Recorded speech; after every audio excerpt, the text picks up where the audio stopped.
video kali ini, aku akan menjelaskan mengenai pekerjaan di bidang manajemen sumber daya manusia. Langsung aja. Apa sih manajemen sumber daya manusia itu? Manajemen sumber daya manusia adalah kegiatan mengelola, mengawasi, dan mengontrol sumber daya manusia yang ada di dalam organisasi agar bertindak sesuai dengan peraturan dan kebijakan yang berlaku dan membantu organisasi mencapai tujuannya. Fungsi manajemen sumber daya manusia ini tidak hanya berfokus pada manusianya saja, tetapi kepada organisasi baik itu internal ataupun eksternal. Tugas pokok manajemen sumber daya manusia yang pertama, melakukan analisis jabatan, yaitu menetapkan kualitas, jumlah, dan penempatan karyawan yang efektif sesuai dengan kebutuhan organisasi berdasarkan deskripsi pekerjaan, spesifikasi pekerja, rekrutmen pekerja, dan evaluasi pekerja. Yang kedua, merencanakan kebutuhan karyawan dan rekrutmen, yaitu menetapkan, penarikan, seleksi, dan penempatan karyawan berdasarkan prinsip the right man in the right place dan the right man on the right job. Yang ketiga, menetapkan upah dan memberikan insentif sesuai kinerja dan jabatan karyawan. Hal ini harus dilakukan secara adil melalui penilaian kinerja karyawan yang dibuat oleh manajer sumber daya manusia dan menilai secara objektif. Yang keempat, menetapkan program kesejahteraan, pengembangan, promosi, mutasi, pensiun, dan pemberhentian karyawan. Yang kelima, mengatur dan menetapkan program pendidikan, latihan, dan penilaian prestasi karyawan. Yang keenam, memberi motivasi dan membangun komitmen kerja kepada seluruh karyawan yang ada di organisasi. Yang ketujuh, mensosialisasikan, melaksanakan, dan mengevaluasi pelaksanaan K3 dalam organisasi. Yang kedelapan, mendengar dan memberikan solusi keluhan karyawan apabila karyawan meminta hal tersebut langsung pada manajer sumber daya manusia. Tetapi manajer juga harus awas terhadap keadaan karyawannya. Lalu yang selanjutnya, melerai perselisihan antar karyawan jika tidak bisa diselesaikan secara pribadi. Manajer sumber daya manusia di sini bertindak sebagai penengah atau mediator. Yang ke-10, memperkirakan permintaan dan penawaran sumber daya manusia pada masa yang akan datang. Yang ke-11, memperkirakan keadaan perekonomian secara umum dan perkembangan organisasi secara khusus. Selanjutnya, yaitu memantau undang-undang pekerja dan buruh serta kebijakan dan peraturan mengenai pekerja atau organisasi. 13. Melakukan pencatatan untuk melengkapi kebutuhan administrasi guna mendukung kegiatan operasional dan strategi yang ditetapkan. Lalu selanjutnya, membantu mendefinisikan strategi organisasi terhadap sumber daya manusia dan kontribusinya pada hasil dari tujuan organisasi.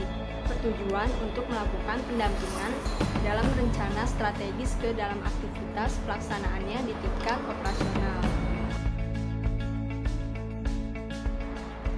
Fungsi-fungsi manajemen sumber daya manusia. Yang pertama, ada fungsi manajerial.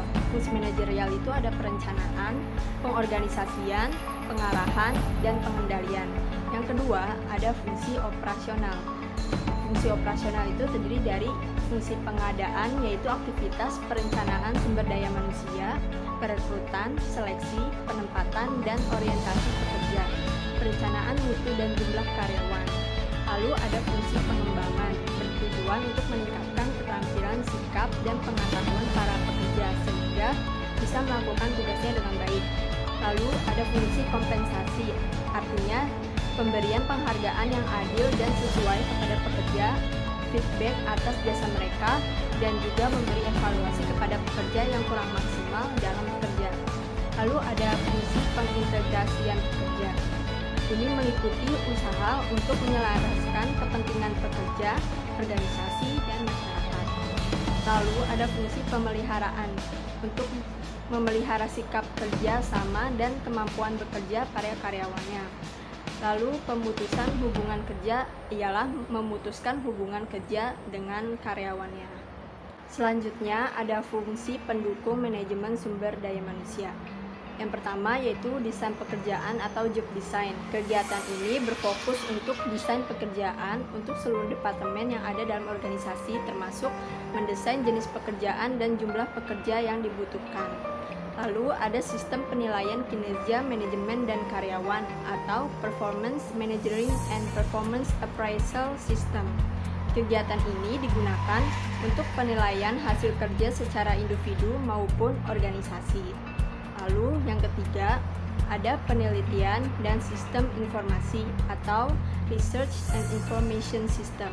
Hal ini menyangkut sistem informasi manajemen sumber daya manusia untuk mendukung pengambilan keputusan dalam pengelolaan sumber daya manusia yang dimiliki oleh organisasi tersebut.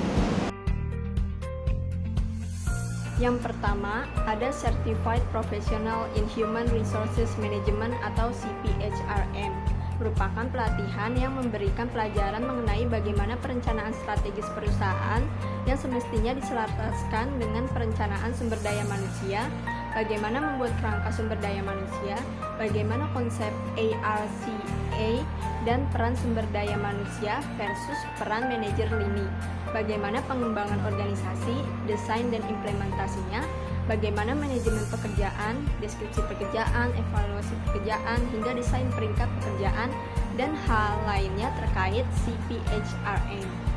Yang kedua, ada Human Resource Business Professional atau HRBP, salah satu sertifikasi manajemen sumber daya manusia yang mempunyai tujuan untuk meningkatkan dan mengembangkan kompetensi Human Resource Business Professional dalam menjalankan tugas dan tanggung jawabnya sehingga berkontribusi nyata terhadap peningkatan kinerja unit melalui pengelolaan manajemen sumber daya manusia yang terbaik. Lalu yang ketiga ada Human Resources Management Professional atau HRMP.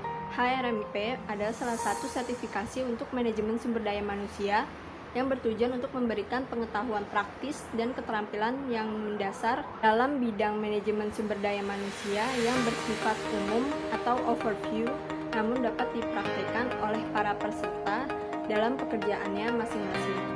Lalu yang keempat, ada Professional in Human Resources atau PHR.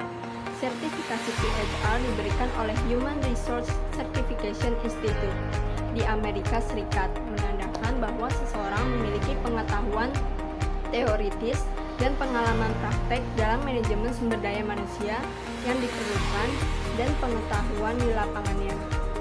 Syarat untuk mendapatkan sertifikat ini harus berprofesi minimal 4 tahun serta minimal pendidikan S2. Lalu yang kelima ada Senior Professional in Human Resources atau SPHR. Pelatihan ini difokuskan membuat kebijakan perusahaan serta manajemen strategi. SPHR ini adalah sertifikasi sumber daya manusia yang paling pertama diberikan bagi mereka yang juga telah bekerja dalam profesional sebagai sumber daya manusia di dalam negeri. Sekian video pemaparan mengenai manajemen sumber daya manusia ini. Semoga bermanfaat untuk kita semua. Sampai jumpa.